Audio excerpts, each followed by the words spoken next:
Being a parent myself, I always look forward to looking at new environments that encourages play and learning. In this episode, we will be looking at the work of Nick Lua, who actually designed an early childhood facility with a heightened sense of empathy. Hello everyone, my name is Nick Lua. I'm a graduate from Singapore Institute of Technology, Glasgow School of Art, Interior Design program. For my personal project, I've worked and used empathy in spatial design that sits in a significant Singapore historical landmark. Join me to find out more. Part of my main design focus, aside from space planning, is to introduce unconventional element modules in learning settings that enable the desired pedagogical effects through cooperation, improvements of social skills, and peer learnings. Elements such as multifunctional walls types are explored so to maximize the smart utilization within the thick walls.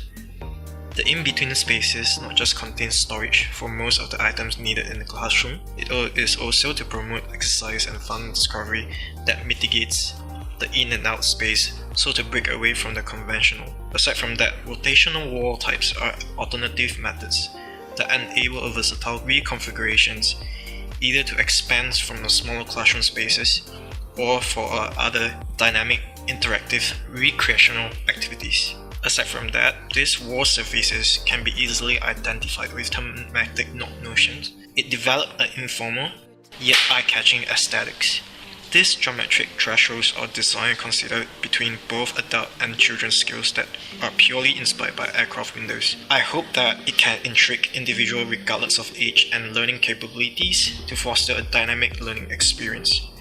Due to the rapid expansions of Singapore and the social problems that brings many children limited opportunity to access nature freely, what is common for some, such as playing in a puddle of water and viewing plants, can be luxurious in contemporary childhood environment. While it is important for children to be able to use these learning spaces for standard curriculum-based learning, there is also an exciting opportunity for me to create spaces that not only improve children's cognitive performance and emotional well-being, but also encourage them to experience nature in a positive way. Creating spaces that constantly expose children to nature encourage the formation of personal values for it and take advantage of the multiple potential well-being benefits of biophilic approach that can be critical step in ensuring more sustainable and healthier future ecosystems in environments education settings. Creating spaces that constantly expose children to natural settings that encourage the formation of personal values for it and take advantage of the multiple potential well-being benefits of biophilic approach that can be a critical step in ensuring more sustainable and healthier future education system.